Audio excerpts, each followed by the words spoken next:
Hello everybody, my name is Ram and today we are here to discussing about the Civil Code of 1804 या इसे Napoleon code के नाम से भी जाना जाता है। हम फ्रांस में नेपोलियन कोड को स्टडी करने से पहले एक बार फ्रांस के पॉलिटिकल चेंजेस को देख लेते हैं। इन सब चेंजेस को हमने क्लास 9 में भी पढ़ा था, तो एक बार हम इन्हें शॉर्ट में देख लेते हैं। यहाँ पर फ्रांस में जो डायनेस्टी रूल कर रही थी वो थी बबर डायनेस्टी और किंग था आपके लुइक 16। स्टेट जनरल की बात करते हैं। स्टेट जनरल फ्रांस की लेजिस्लेटिव असेंबली थी जो रूल्स फ्रेम करती थी। ये कंप्लीटली मोनार्की के कंट्रोल में थी और साथ साथ फर्स्ट स्टेट और सेकंड स्टेट का भी इसके ऊपर कंट्रोल था। 1789 में जब फ्रांस में रिवोल्यूशन हुआ तो वहां पर पावर लोगों के पास आ गई और गवर्नमेंट मोनार्की से कॉन्स्टिट्यूशनल मोनार्की में चेंज हो गई और किंग पावरलेस हो गया और जो स्टेट जनरल था उसका नाम इन्होंने चेंज करके कर दिया नेशनल असेंबली। फ्रेंच रिवॉल्यूशन के बाद फ्रांस में एक न्यू सोशल क्लास का ओरिजिन हुआ जिसका नाम था मिडिल क्लास और ये एजुकेटेड था। इसके बाद धीरे धीरे फ्रांस में बहुत सारे पॉलिटिकल और सोशल ग्रुप्स फॉर्म हुए जिनमें से एक फेमस था जैकोबी क्लब। इस जैकोबी क्लब का लीडर था मैक्सिमिलियन रॉबेस्पियर और इसी की लीडरशिप में फ्रांस को रिपब्लिक डिक्लेयर कर दिया गया। और 1792 के अंदर एक नेशनल कन्वेंशन फॉर्म हुई जो एक तरह से क्या थी, न्यू इलेक्टेड असेंबली थी। जैकोबी क्लब जो एक मिडिल क्लास का ग्रुप था, इसका लीडर था मैक्सिमिलियन रॉबेस्पियर। तो रॉबेस्पियर का इन्फ्लुएंस फ्रांस की गवर्नमेंट पर बढ़ता गया और इसका साम्राज्य, रॉबेस्पियर का साम्राज्य कहलाया रेन ऑफ टेरर के नाम से, यानी डर और आतंक का साम्राज्य। ऐसा इसलिए कहा गया क्योंकि रॉबेस्पियर ने अपने रूल्स को बहुत स्ट्रिक्टली फॉलो करवाया और जिन्होंने इनको फॉलो नहीं किया उन्हें सीवियर पनिशमेंट दिया गया। रॉबेस्पियर का टाइम ड्यूरेशन 1 ईयर तक रहा, उसके बाद इसे फांसी पे चढ़ा दिया गया। अब पावर को सेंट्रलाइज होने से रोकने के लिए उसे 5 इलेक्टेड पर्सन्स में डिस्ट्रीब्यूट किया गया जिसे डायरेक्ट रूल कहा गया। बट इन मेंबर्स के बीच में किसी भी डिसीजंस को लेकर मोस्टली फाइट होती रहती थी और इस तरह से फ्रांस में पॉलिटिकल इंस्टेबिलिटी चल रही थी, यानी जिसके पास पावर थी वही गवर्नमेंट को ऑपरेट कर सकता था। तो इसी पॉलिटिकल इंस्टेबिलिटी का फायदा उठाकर नेपोलियन ने अपने आप को फ्रांस का किंग डिक्लेयर कर दिया, जो फ्रांस में उस समय मिलिट्री जनरल था और धीरे धीरे वॉर्स के थ्रू यूरोप के काफ़ी सारे एरियाज को उसने विन कर लिया। इसके बाद हम चलते हैं सिविल कोड ऑफ 1804 पर। नेपोलियन ने फ्रांस में डिक्टेटरशिप स्टैब्लिश करने के बाद वहाँ पर जो चेंजेस किए उन्हें ही सिविल कोड ऑफ 1804 कहा जाता है, क्योंकि रिफॉर्म्स 1804 में हुए थे और सिविल कोड मतलब वहाँ के सिविलियंस के लिए यानी नागरिकों के लिए किए गए थे। अब हम आगे देखते हैं। इसमें कोई डाउट नहीं है कि नेपोलियन ने फ्रांस में डेमोक्रेसी को डिस्ट्रॉय करके फिर से मोनार्की को स्टैब्लिश किया था, बट उसने एडमिनिस्ट्रेटिव फील्ड में रिवोल्यूशनरी और अच्छे प्रिंसिपल को ऐड किया जिससे कंप्लीट सिस्टम एक इंटेलिजेंट और इफेक्टिव बन गया। और फ्रांस में किए गए इन रिफॉर्म्स को नेपोलियन ने उन कंट्रीज में भी इफेक्टिव करवाया जिसको इसने जीत लिया था। तो अब हम देखते हैं इन रिफॉर्म्स को। First point, he did away with all privileges based on birth, यानी नेपोलियन ने बर्थ के बेस पे मिलने वाले उन सभी राइट्स को कंप्लीटली फिनिश कर दिया। प्रिविलेजेस से मतलब उन स्पेशल राइट्स है जो हाई क्लास फैमिली को मिलते थे, मतलब क्लर्जी और नोबल फैमिली से, मतलब जो भी उस फैमिलीज में पैदा होगा तो वो उसको ऑटोमेटिकली वो सारे राइट्स मिलेंगे जो क्लर्जी और नोबल फैमिली को ऑलरेडी प्रोवाइडेड है। नेक्स्ट हम देखते हैं और सभी के लिए कानून और रूल सेम होंगे और सभी को इक्वल ट्रीट किया जाएगा।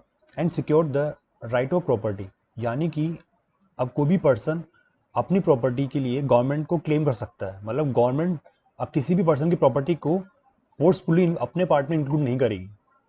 Second point, the feudal system was एबोलिश्ड, यानी जमींदारी सिस्टम या सामंतवादी सिस्टम को कंप्लीटली फिनिश कर दिया गया नेपोलियन के थ्रू। इस सिस्टम में एक एरिया के सभी किसानों पर एक पर्सन का ही कंट्रोल होता था और उसी के पास उस एरिया की सारी एग्रीकल्चर लैंड थी और जितना भी टैक्स कलेक्ट करने का काम था वो उसी पर्सन का था। एंड किसानों को सर्वडम से भी फ्री कर दिया गया, यानी कि जो बॉन्डेड लेबर है स्लेव की तरह जमींदारों के खेतों पर काम कर रहे थे उनको भी फ्री कर दिया गया। और सभी किसानों को मैन्योरियल ड्यूज यानी एग्रीकल्चर ड्यूज जो किसानों ने जमींदारों से लिया हुआ था उससे भी किसानों को कंप्लीटली फ्री कर दिया गया। Third point, in the town guild restriction were remove, town में गिल्ड रिस्ट्रिक्शन को रिमूव कर दिया गया। यहाँ पर गिल्ड रिस्ट्रिक्शन से मतलब मोनोपोली से है, यानी एकाधिकार, किसी भी गुड्स या मटेरियल के प्रोडक्शन, प्राइस और मार्केट कंट्रोल की पावर कुछ लोगों के पास आ जाती है, मतलब इन लोगों के अलावा इन गुड्स का प्रोडक्शन कोई और नहीं कर सकता।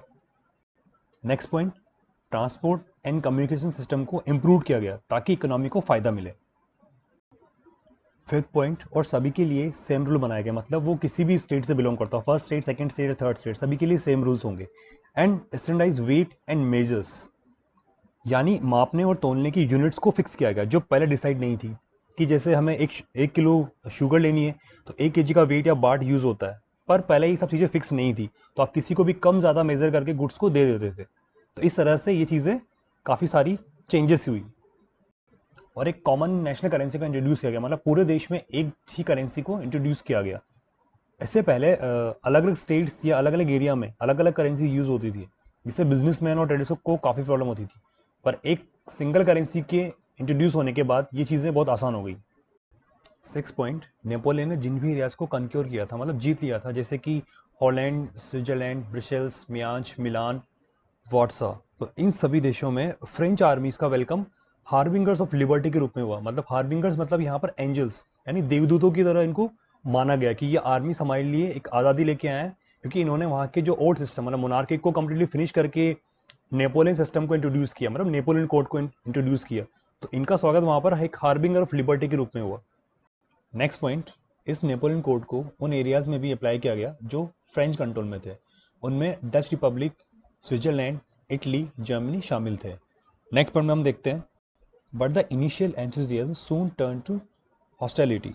मतलब जो लोगों में नेपोलियन कोड के लिए जो अट्रैक्शन था या जो उत्साह था कि आओ नेपोलियन हमारे यहाँ पर भी ये सब चीज़ें अप्लाई करो, जो उन्होंने फ्रांस में अप्लाई करी है वो सब चीज़ें हमारे यहाँ पर भी अप्लाई होनी चाहिए, ऐसा वो सब चीज़ें किस में चेंज हो गई, हॉस्टिलिटी, मतलब उनका अपोजिशन होने लग गया, वो लोग अपोज करने लगे उनका।